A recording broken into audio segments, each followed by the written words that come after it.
Baru saja tadi kita kembali menuju ke Istana Kepresidenan untuk menyaksikan pelantikan yang dilakukan oleh Presiden Joko Widodo yang melantik Kepala PPATK Pusat Pelaporan dan Analisis Transaksi yang baru Dian Ediana Rae untuk menjabat sebagai Kepala PPATK periode 2016-2021 melanjutkan sisa masa jabatan Kepala PPATK sebelumnya yang meninggal dunia almarhum Ki Agus Ahmad Badarudin.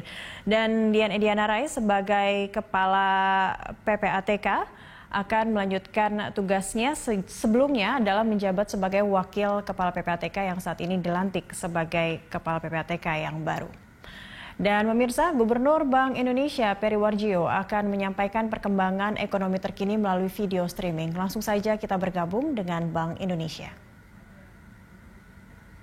Ketua Fraksi Nasdem DPR RI Ahmad Ali menyarankan BI untuk memberikan sokongan dana pinjaman berbunga rendah seperti 4% per tahun bagi bank yang mengelola kredit UMKM dan seterusnya. Ini mohon maaf ya. Ini kalau mengenai kredit kepada UMKM itu kan ada di bank. Dan kewenangan kebijakan mengenai perkreditan bank itu ada di OJK. Ya, ada di OJK. Sehingga OJK sekarang itu bersama pemerintah sedang menyusun suatu program pemulihan ekonomi termasuk bagaimana restrukturisasi kredit kepada UMKM, ya, kepada UMKM. Nanti tentu saja pemerintah akan mengumumkannya bagaimana pola program pemulihan ekonomi untuk UMKM yang di dalamnya ada restrukturisasi kredit UMKM, ada penundaan pokok, ada subsidi bunga, kemudian juga ada tambahan plafon. Nah, tentu saja itu akan diumumkan oleh pemerintah bersama OJK.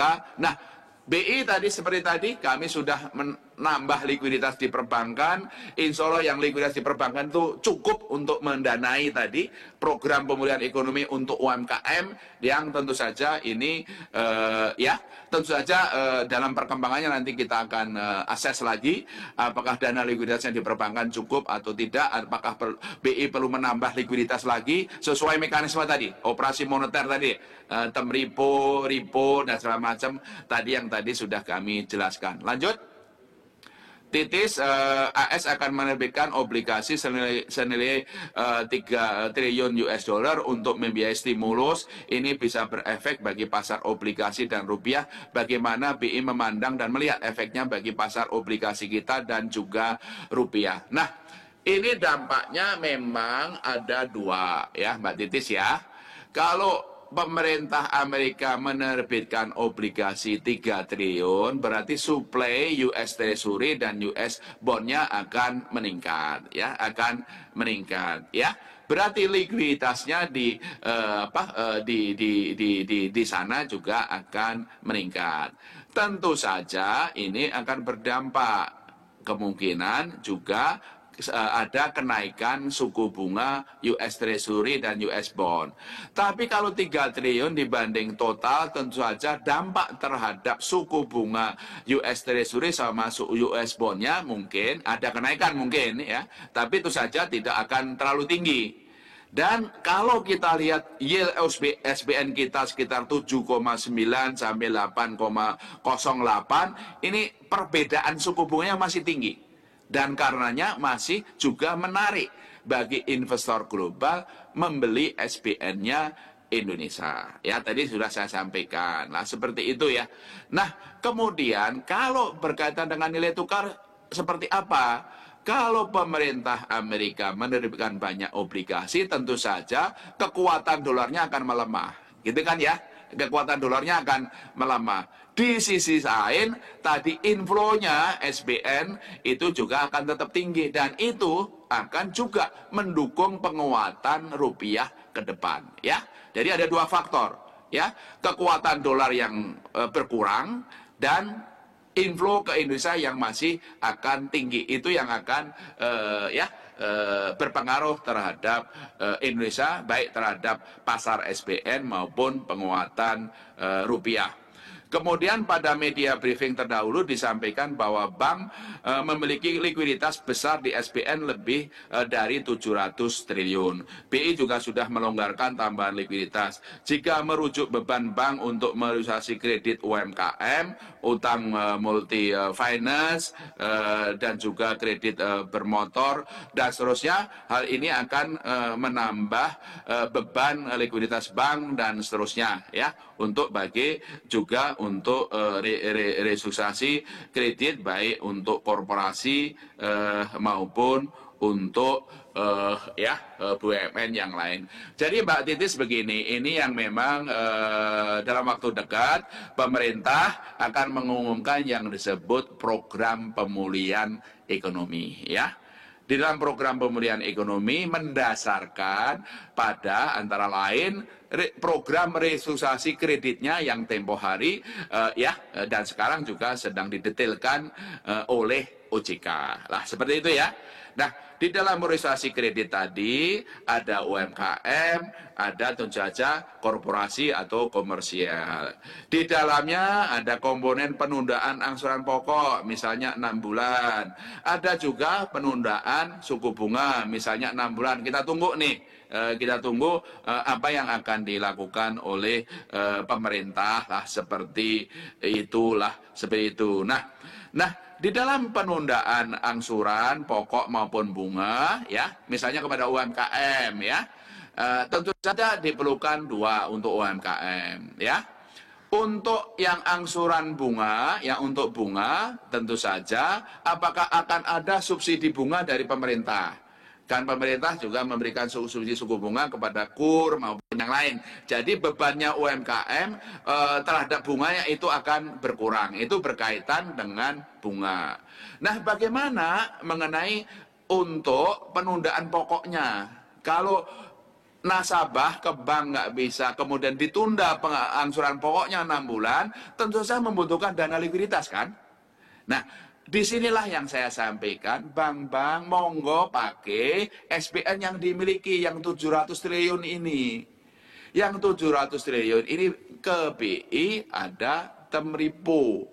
Ya, ini yang kami sebut yang tadi di dalam operasi moneter. Yang 700 itu lebih dari cukup untuk merestrukturisasi penundaan pokok kredit UMKM selama 6 bulan ini, lebih dari cukup untuk biaya tadi untuk penambahan likuiditasnya. Jadi ini tentu saja kalau untuk UMKM, insya Allah ini yang 700 triliun itu lebih dari cukup. Nah, tentu saja bagaimana nanti kalau pemerintah melakukan pemulihan ekonomi untuk kredit korporasi, untuk BUMN. Nah, ini tentu saja perlu dihitung-hitung kembali tuh.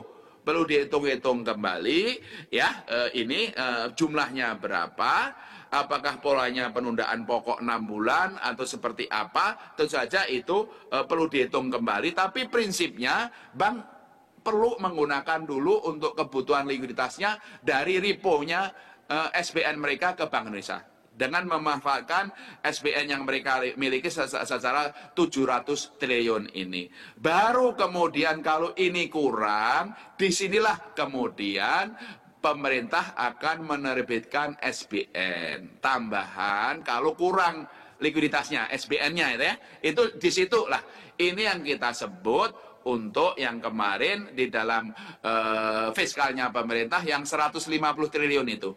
Ya, untuk pemulihan ekonomi, SBN untuk pemulihan ekonomi yang 150 triliun itu diarahkan ke sana. Secara keseluruhan hitung-hitungan kami ya, hitung-hitungan tadi. Kalau yang untuk UMKM, insya Allah SBN yang 700 triliun itu itu insya Allah lebih dari cukup untuk mendanai likuiditas bank untuk restrukturisasi UMKM ya, lebih dari cukup ya, seperti itu. Tapi kalau untuk ditambah lagi dengan BUMN maupun kredit komersial, tentu saja mungkin ada kekurangan. Tapi kalau mungkin ada kekurangan, insya Allah itu masih within range ya, masih di sekitar angka-angka 150 triliun yang kemarin sudah masuk di dalam APBN ya, seperti seperti itu. Ini sebagai gambaran-gambaran ya. Mohon maaf saya belum bisa detail karena kami juga masih nunggu program pemilihannya ekonomi yang dari pemerintah dengan OJK yang tadi untuk UMKM detailnya seperti apa. Tapi dari yang kami pahami untuk yang UMKM insya Allah itu lebih dari cukup dana likuiditasnya untuk mendanai itu cukup. Kemudian untuk bunganya insya Allah juga nanti saya dengar pemerintah juga akan memberikan subsidi bunga ya. Apakah polanya sama dengan KUR, berapa falapolnya kita tunggu saja. Itu yang lebih detail dari saya. Mekanisme detailnya seperti apa kita tunggu saja. Ngaten nggih Mbak Titis nggih? Oke, ada lagi? Nggak ada? Oke, terima kasih kawan-kawan semua ya atas kita bincang-bincang kita, diskusi kita. Semoga itu bisa menambah wawasan dan pemahaman kita apa yang terjadi di bidang ekonomi moneter dan terutama apa-apa yang dilakukan oleh Bank Indonesia untuk sama-sama kita bersama pemerintah, OJK, berbagai pihak, dunia usaha, masyarakat bersama-sama. Mari kita atasi bersatu ya, bersatu kita dan juga mengatasi dampak dari COVID ini dan bertahan dan tentu saja kita optimis untuk membangun ekonomi kita. Insya Allah ini akan bisa melewati masa-masa sulit COVID ini dengan tegar, dengan bersatu, dengan bertahan, dan insya Allah setelah COVID ini ekonomi kita akan juga lebih baik, pulih, dan insya Allah juga akan memberikan kebaikan bagi kita semua. Semoga Allah Subhanahu wa taala, Tuhan yang Maha Kuasa, selalu memberikan hidayah, bimbingan, petunjuk, keridhaan, kesempurnaan dan keberkahan bagi kita semua. Sekian, terima kasih. Wassalamualaikum warahmatullahi wabarakatuh.